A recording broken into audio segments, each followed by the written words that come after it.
होता क्या है कि जो 13 से 20 की उम्र है, टेस्टोस्टेरोन हार्मोन लड़कों का उस समय बढ़ता है बहुत ज्यादा। ये बात बायोलॉजिकली साबित होती है बार बार कि मेल सेक्सुअल डिजायर और फीमेल सेक्सुअल डिजायर में बहुत अंतर है। मेल्स की सेक्सुअल डिजायर बहुत तेजी से उठती है, बहुत जल्दी सेटिस्फाई हो जाती है। फीमेल्स की सेक्सुअल डिजायर बहुत ग्रेजुअली ऊपर उठती है और उसको शांत होने में ज्यादा समय भी लगता है।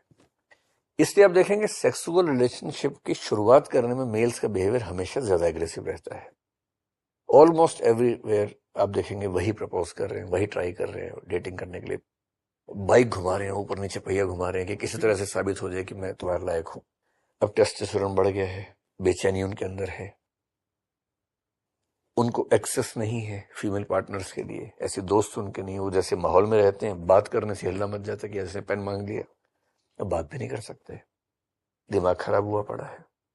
ऊपर से इंटरनेट है, पॉर्न सुबह से रात तक देख रहे हैं, इच्छाएं बढ़ती जा रही हैं, और पॉर्न देख के एक लेवल ऑफ एक्सपेक्टेशन ऐसा बन गया है जो रियल लाइफ में कभी नहीं आने वाला है। उनको बचपन से ये भी सिखा दिया कि ये बहुत गंदी चीज होती है, तो बात भी नहीं कर सकते। ऊपर से कंपटीशन है, करियर बनाना है। लड़के को तो बचपन से पता है कि पूरा परिवार मुझे ही पालना है, और पेरेंट्स के पूरे सपने उस पर टिके हुए हैं, और पेरेंट्स बार बार याद दिला रहे हैं कि बेटा मेरी रिटायरमेंट 10 साल में होने वाली है, तुम्हें ही कमाना है। इसलिए पढ़ाई में मैं खराब हो जाऊं ये ऑप्शन लड़के के पास उतना नहीं है, उसको ज्यादा स्ट्रेस है। इसलिए 13 से लेके 18-19 साल का जो लड़का है, ये इस दुनिया की सबसे मुश्किल चीज है। ये बच्चे बड़े विद्रोह, हमारा बेटा उस उम्र में है, एकदम घोर विद्रोही होता है कई बार। ठीक है, हम समझ रहे हैं उसके मन में क्या चीजें चल रही हैं।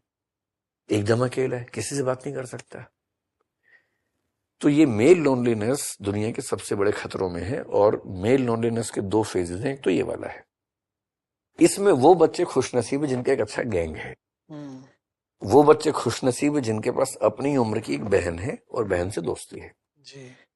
एक बहन होने से, उससे दोस्ती होने से आपकी बहुत सारी कुंठाएं इसलिए खत्म हो जाती हैं कि आपको आइडिया रहता है कि लड़की ऐसी होती है, आसपास है, उससे बात हो रही है, तो आपको पता है कि ऐसी होती है, बात भी आप कर पा रहे हैं। और दूसरा, मेल लोनलीनेस जनरली 40 के बाद जो आती है वो सबसे ज्यादा डेंजरस है। इसलिए आप देखेंगे हार्ट अटैक्स महिलाओं में कम होते हैं, पुरुषों में बहुत ज्यादा होते हैं।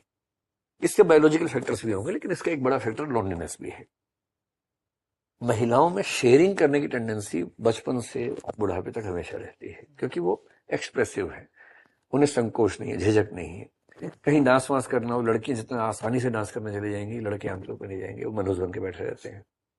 गाना गाना हो फैमिली में, लड़कियां आराम से गा देंगी, लड़के आमतौर पर नहीं गाएंगे। मतलब अपवादों को छोड़ के, एक्सेप्शन छोड़ के, जहां जहां सहज होके एक्सप्रेसिव होना है, लड़के जनरली पीछे रहते हैं, क्योंकि ट्रेनिंग वैसी हुई, थोड़ा डिस्टेंस हुआ। फिर उनको ये भी समझाया गया कि तुमको मर्द बन के रहना है, और मर्द बनने में ये होता है कि आप बहुत इमोशनली एक्सप्रेसिव नहीं हो सकते हैं। ये सब चीजें मिलके उनको घुटन से भरती हैं।